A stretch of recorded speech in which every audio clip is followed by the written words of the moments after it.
大家好啊，我是于超。前两天呢做了2期节目，评点呢有关神韵内部的一些事情。那更早一天呢，我做了一个节目，谈的是这个明慧网出了通告，说我是很坏的生命吧，然后一直都是中共特务或者被中共控制的这个坏东西。那么今天这个节目呢，我就想谈一谈呢，就是对于我这个节目的沉默。那么我今天节目的名字就叫做震耳欲聋的沉默。我在上2次这个节目里啊，谈了一些我所听到的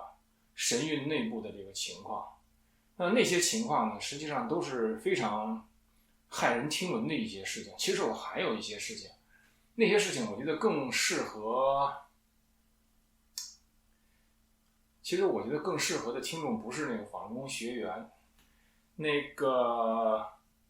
那么就我已经谈出来的这些内容呢，如果大家到这个节目下面去看一看啊，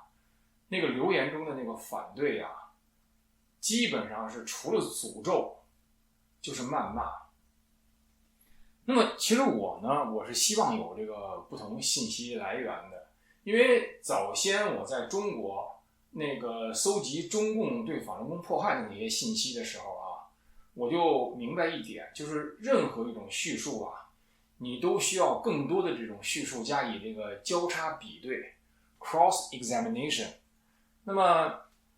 没有交叉比对的这个叙述，你听着再那个就是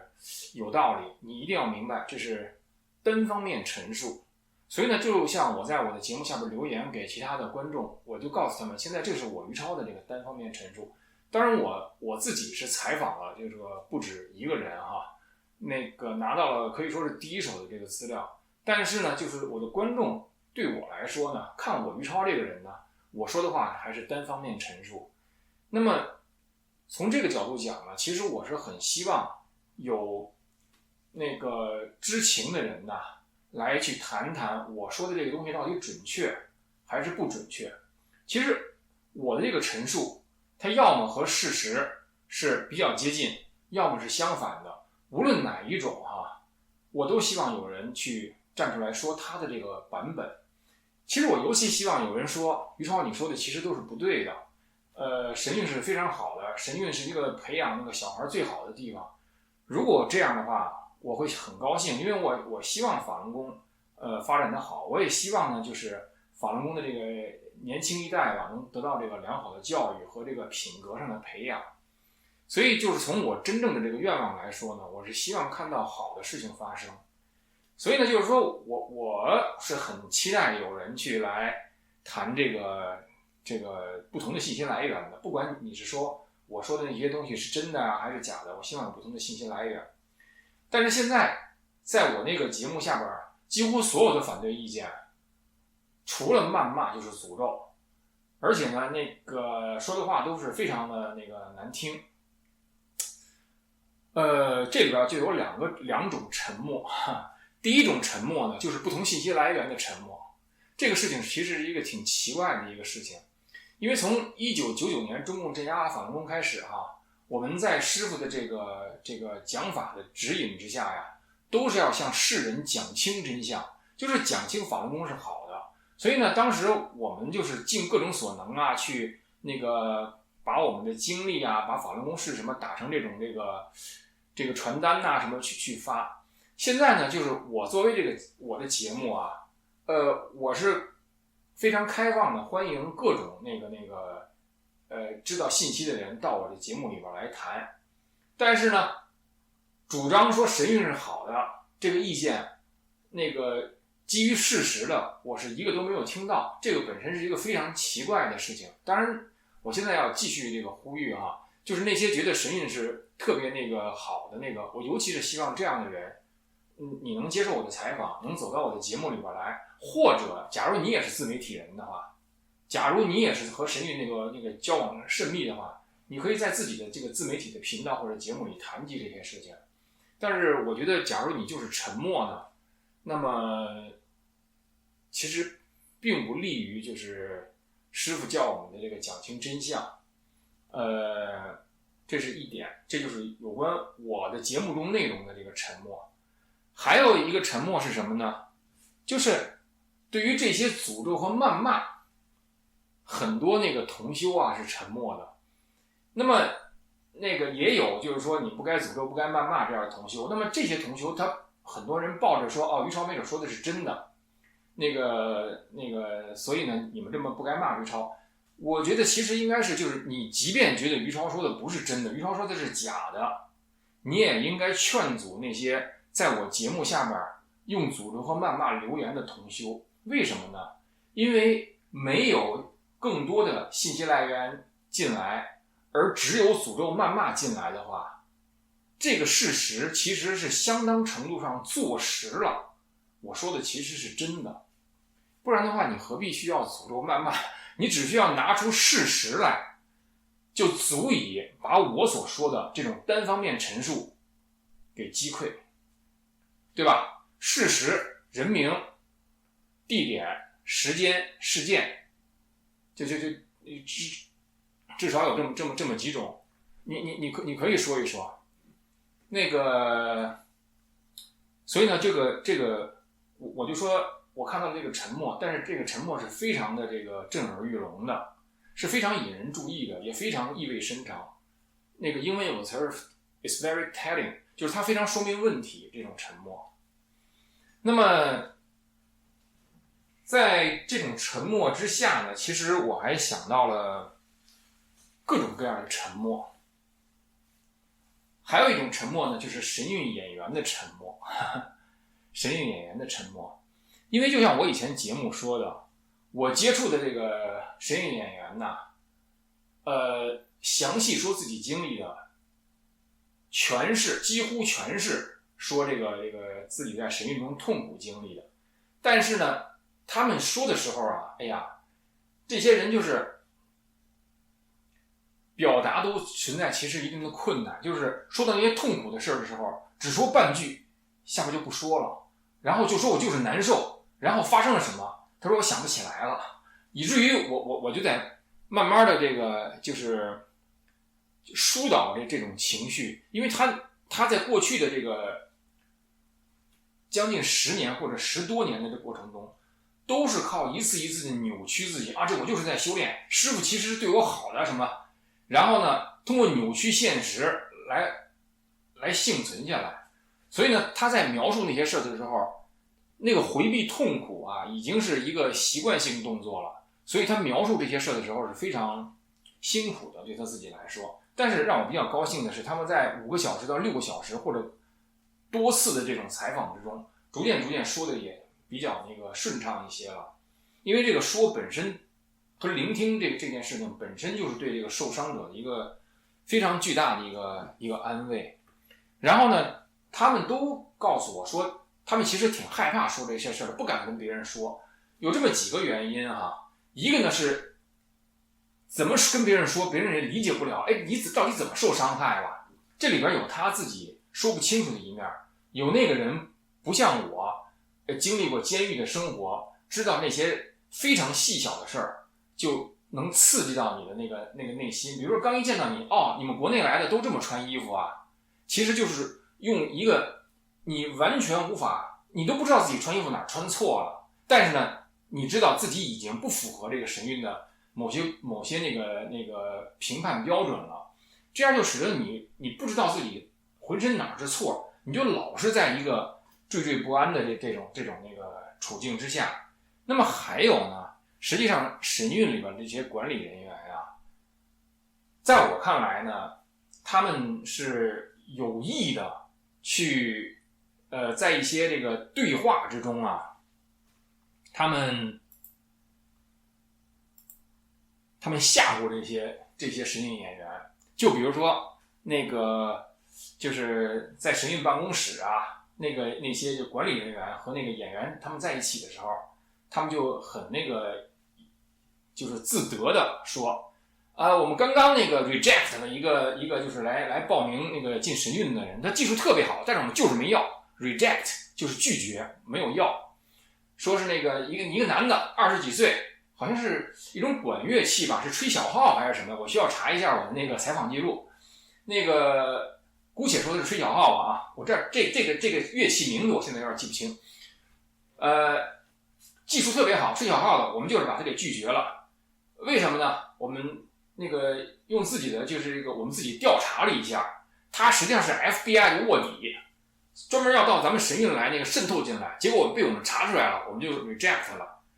然后呢，就这件事儿就给了这个神韵演员非常深刻的这个印象和恐惧。然后呢，跟我提起这事儿的时候，声音都压低了。他们势力挺大的，跟我这么说。我再学一遍啊，他们势力挺大的。后来我就说他们势力怎么大呀？他就说他们连那个 FBI 的卧底他们都有关系去查出来。哎呦，那现在我虽然离开神韵了，他们会不会对我和我家人不利啊？这是他跟我说的原话。后来我就说你可能在神韵待的时间比较长哈，我说你可以上网查一查这么几个关键词，一个是 FBI 空格虾仔，虾就是虾米的虾，仔就一个单立人一个子，再一个空格周国祥，再一个空格于印良，于呢是那个上面一个人，下边一个士，但是出头，于印呢是赵匡胤的印，良呢是优良的良。虾仔、周国祥、于印良，还有 FBI 卧底，就这么几个，你查一下。我说 FBI 的卧底啊，是在国际上都出了名的那个厉害。他要真想卧你的底，就像那个旧金山黑社会头目周国祥，最后被 FBI 搜集证据判了3000年，3000年啊！然后呢，那个于印良是那加州的议员吧？我忘了是加州众议员还是参议员了，我忘了。和他儿子一起都入狱了。就是这个 FBI 搜集你的情况的时候，会把你办成铁案。其实我觉得呀，神韵那个办公室那些人呐，在这些年轻孩子那个面前，洋洋得意的吹嘘自己啊，我们把 FBI 卧底都查出来了。那个其目的就是为了吓唬这些小孩，你知道吗？但是他们真的被吓住了。那么还有一个例子呢，就是神韵那儿曾经有一个舞蹈演员吧，叫孙赞。如果这个声音没有发错的话，就是孙赞。孙赞后来去台湾飞天教跳舞去了，但是由于可能是某些原因吧，他就在台湾，或者是打算，或者是已经实施要告师傅。然后师傅就在那个这些神韵演员面前非常激动地说啊，他告，那让他告去，看他能告出什么，就这么非常的那个就是气盛的啊，在那喊着这么说。这个也给那个神韵演员带来了很大的那个压迫和恐惧，就觉得哎呦这师傅势力真大，那个台湾告他的都不怕，那肯定是就是特别有底气了。后来我就问这个神韵演员，那个我说，他说孙赞告他不怕，他为什么不跟孙赞说呀？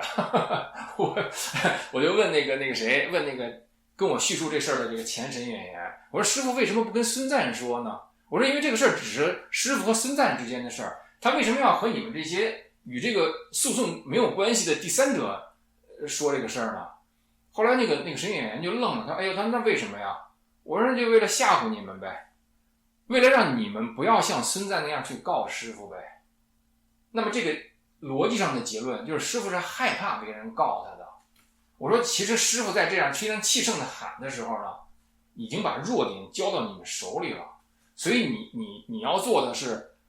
同情和怜悯师傅的这个弱点，而不是害怕师傅的表现出来的威势。我说我仅仅是在描述事实，然后呢，那个神韵演员觉得我说的是有道理的，所以呢，就是说，从那个神韵办公室啊到师傅，就是通过这些其实是非常粗糙的这种那个虚张声势吧，在神韵演员是从未成年人13、14岁到他那个23、24岁的这个最关键的性格养成和对世界形成观点的这个过程中，长时间的对他们实施这个各种方式的这个威压和恐吓，实际上是。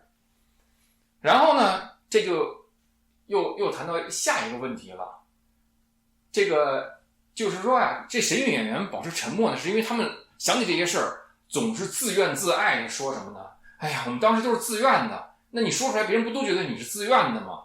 一模一样的话，就在我那个就是那个回应明慧网第3集的那期节目，就是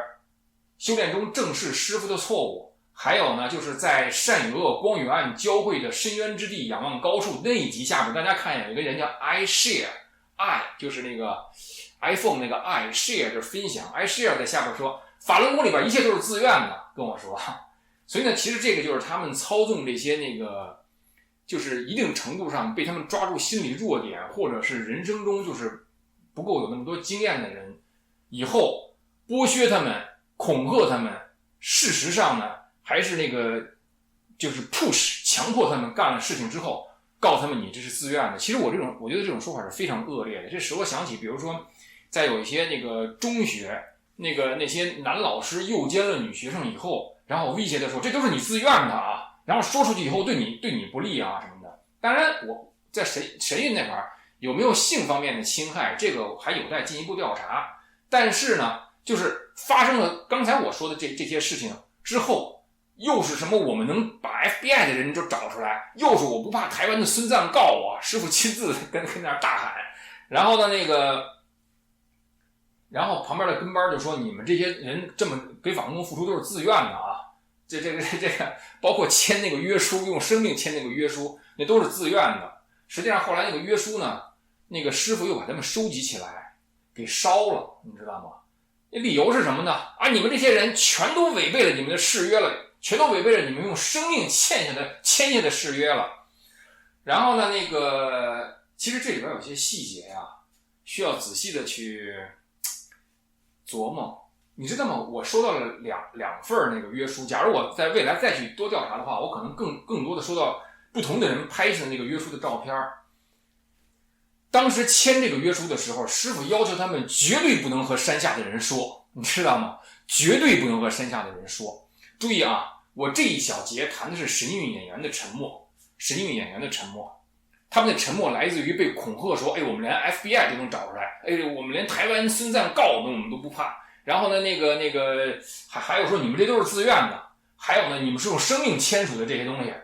然后呢，在这样的这个威压和威吓之下，还是有人用某些那个拍照方式拍下了这个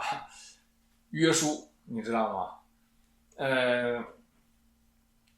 那么这个说明什么问题呢？说明他们在拍下的时候，心里已经不相信师傅说的那一套了。你知道吗？就是说在山上的时候，他们仅仅是因为自己父母也是特别渴望自己能在山上这光宗耀祖，光这个法轮功的宗耀法轮功的祖。然后呢，他如果是要离开山上的话，实际上是就会像我一样，整个的那个社会关系全都这个断裂，而且就是支撑他从童年走到现在的那些最重要的关系都可能崩裂。他们没有做好这样的准备，所以呢，他们虽然那个心里不相信这个，但敢怒不敢言，就把那个拍下来了。然后在隔了，就是从神韵出来以后很多年之后，仍然留着这个，并且发给了我。我相信他仍然是留着这个的时候，每次看到这个约书，他的心情会是什么呢？我个人觉得会是怨恨。这是我脑补的啊。有人说我脑补，那么这一点的确是我脑补的。各位也可以脑补一下，就是作为一个年轻人从那出来以后，又过了7、8年，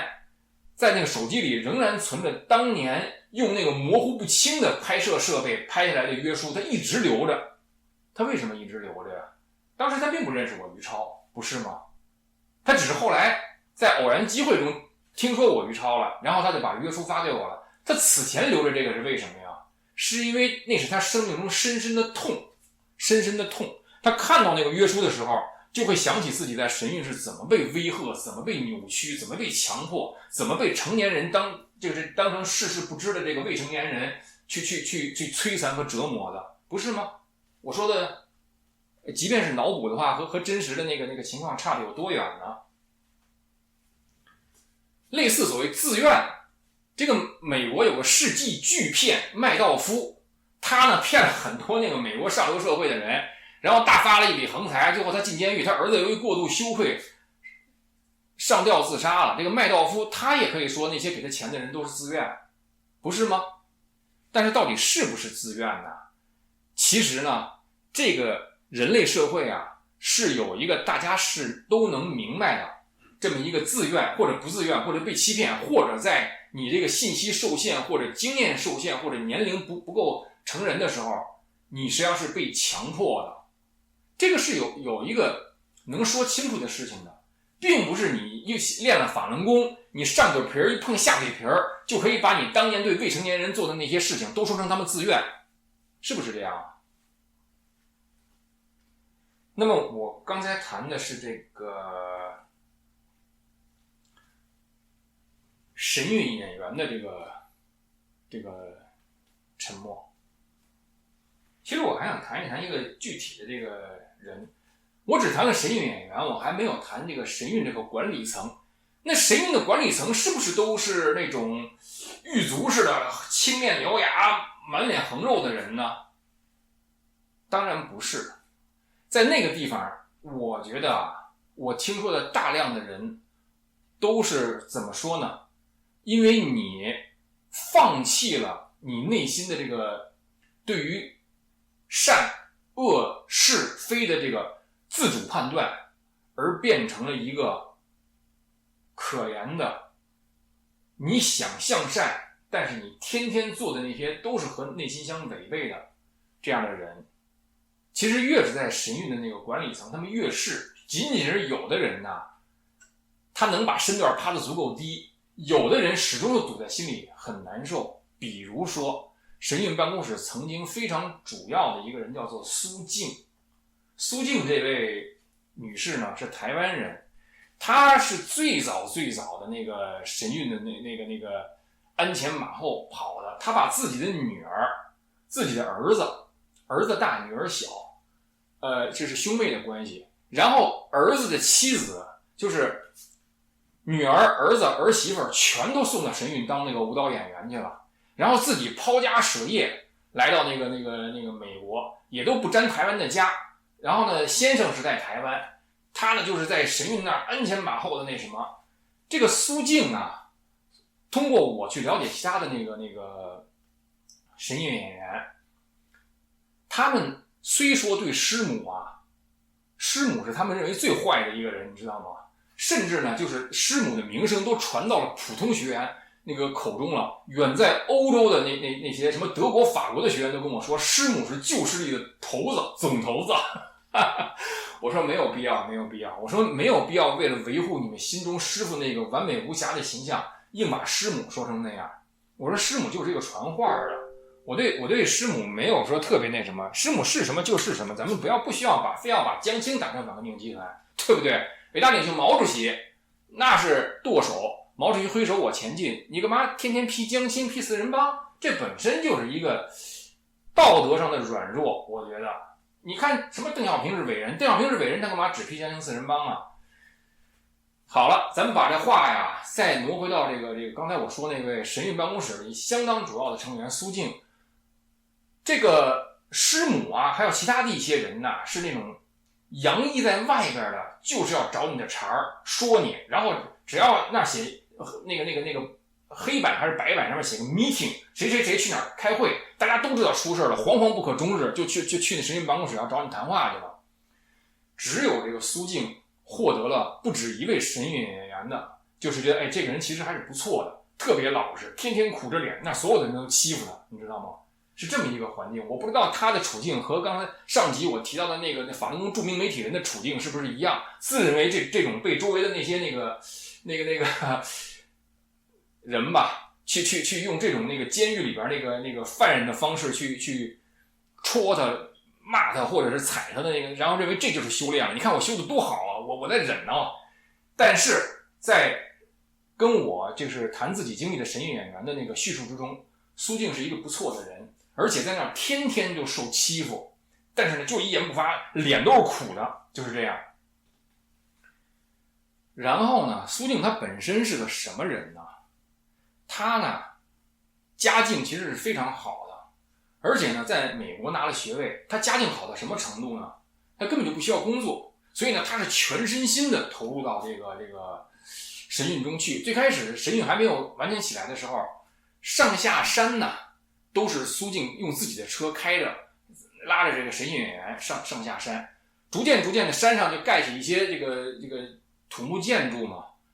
苏静就不下山了，就一直就住在山上，就在神韵那个中心办公室工作，他可以接触到这个核心财务的这个事儿，中英文都非常流利，中英文。然后呢，但是这样的人呢，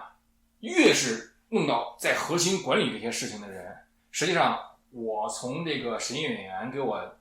的这个叙述，其实不只是神韵演员，告诉你，不只是神韵演员，叙述之中，师傅呢越要加以摧折，只有把你摧折的乖乖的那什么了，你掌握那巨大的，比如说是财务或者这些东西的时候，你才能不对我有异心，你知道吗？其中就出现了这样一个场景，这个是被亲眼目击的场景。成天当恶人的这个师母啊，在这个场景中反而是一个通情达理的女性啊。师母非常着急的对这个苏静大喊：“苏静，你没拿钱，你就不能说自己拿。”而苏静呢，带着哭腔喊：“师傅说我拿了，我就拿了。”当然，刚才这是我的表演了啊，这是我努力的，就是 replicate 神韵演员对我的表演，因为我努力的把这个传递给我们的这个观众。重要的是，长久的恶人师母这时候显出了人性的一面，那个告诉苏静，你没有拿钱，你就不要说自己拿钱了。而苏静带着哭腔喊：“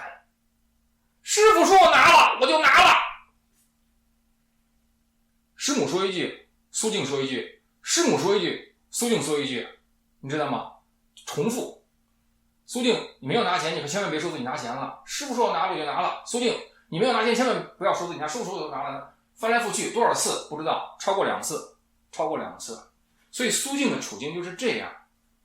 师傅再施故技，就是像看见那个把那个计算机删光的那个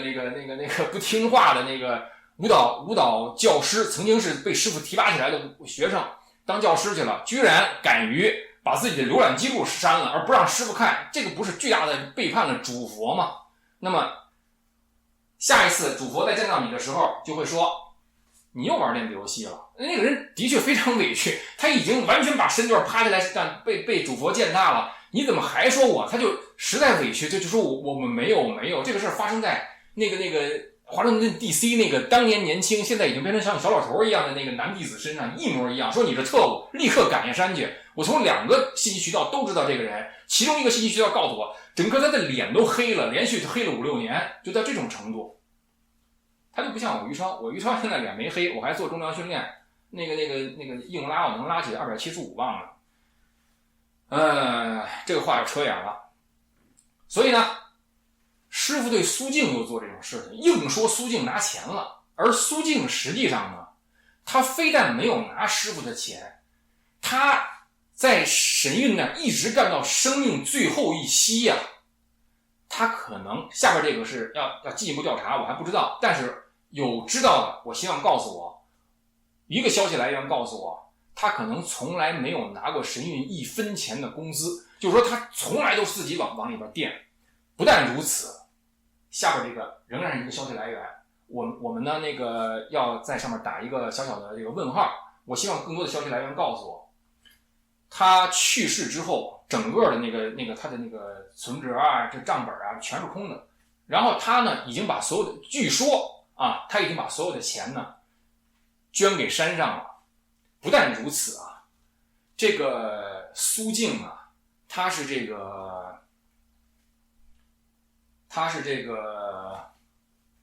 在山上做所有的这种师佛师母交代他干的事儿，得罪人的事儿，你苏静去干。然后呢，再来挽回伟大领袖毛主席或者周总理，哎，我来晚了，哎呀，你受苦了，那坏事都是那个下边人干的。然后他呢就干这种得罪人的事儿，但是他又没有人去说，他就没想到像我于超这样做自媒体，上来就说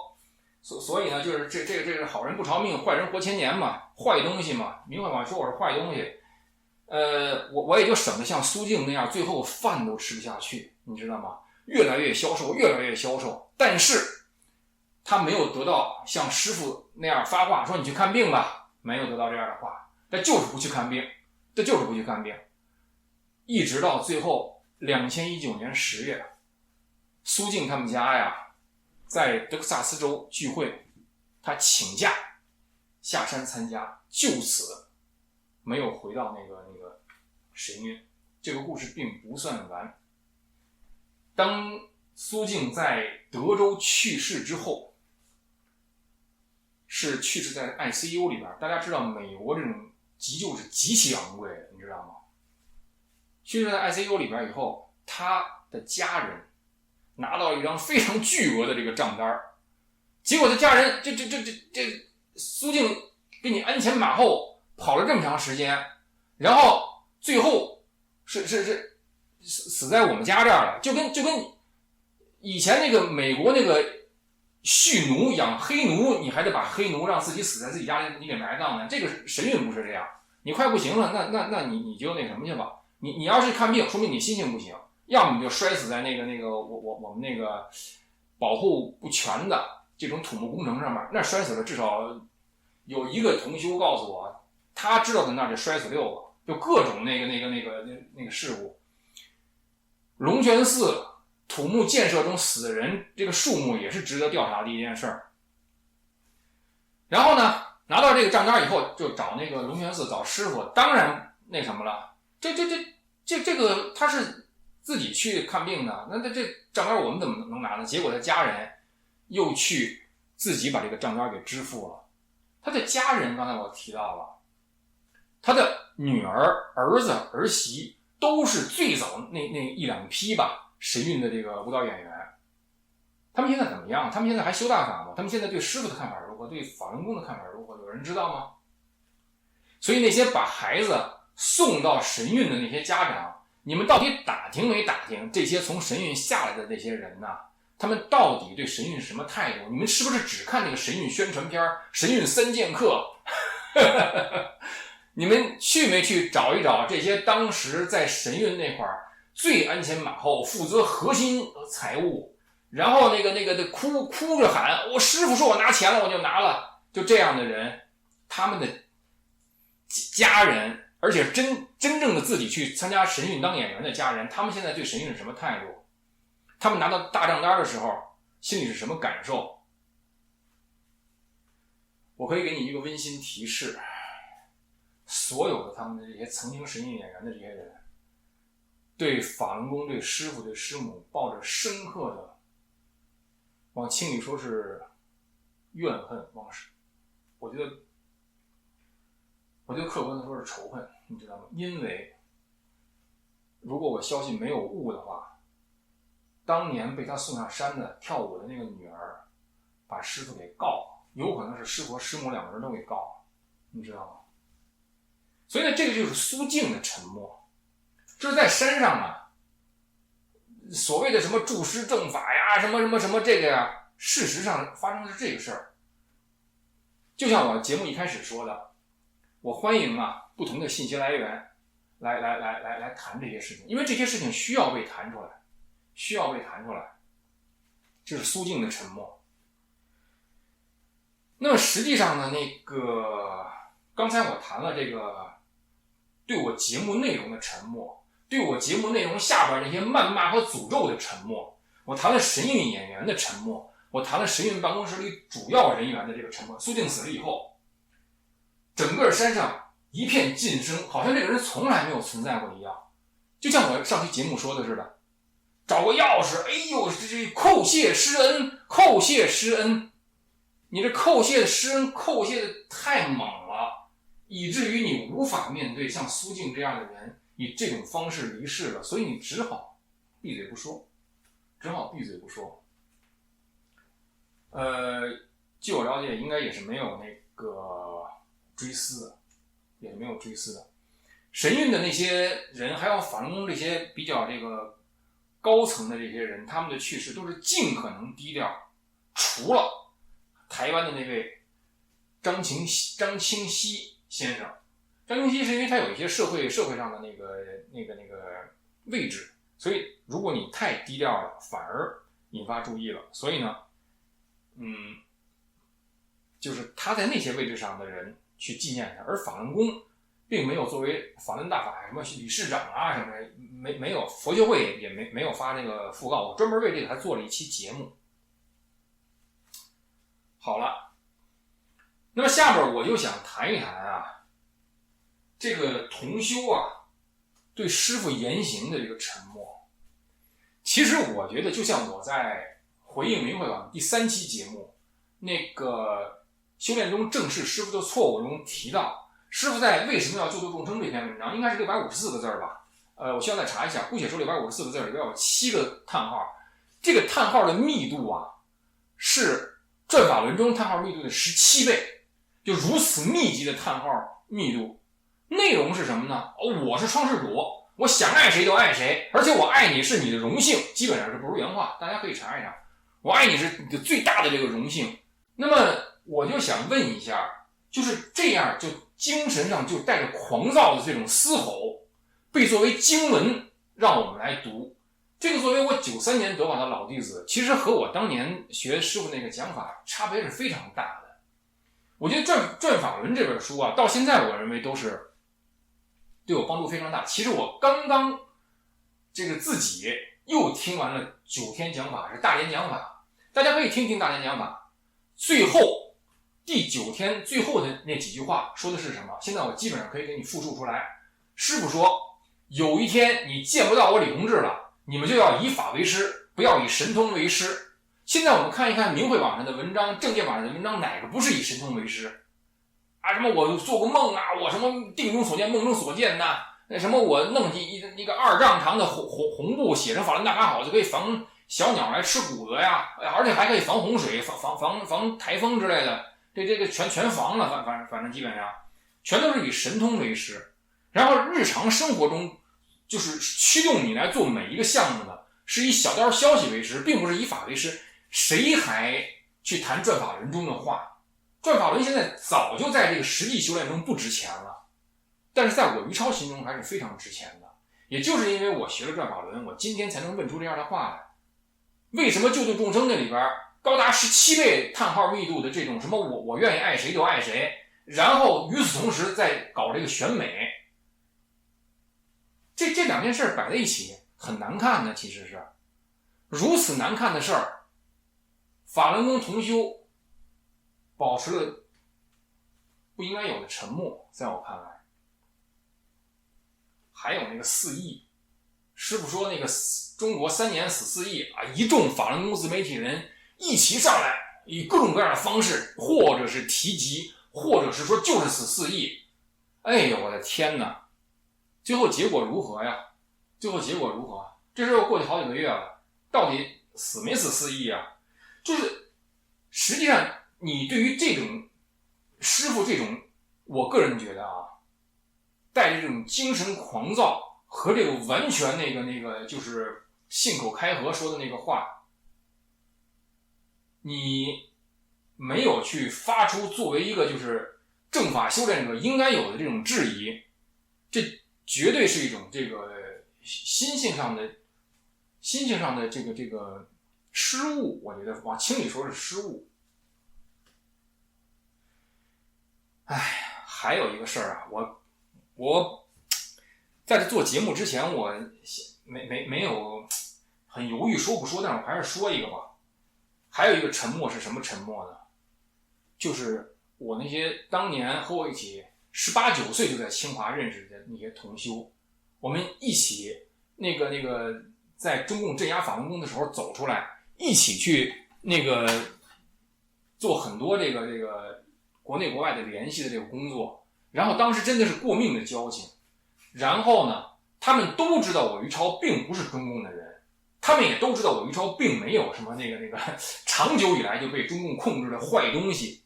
然后在现在明慧网这样公开的以这种法轮功最高的这种通告来通告我于超是坏东西，然后被中共控制的时候，我以前的那些清华同修包括我曾经的这个家人都保持了沉默。这个沉默是震耳欲聋的沉默。所以在这么多沉默之下，法轮功目前的现状已经变成震耳欲聋了。这是我今天的节目的主要内容。那么今天我的节目先做到这儿，谢谢各位，我们下次再见。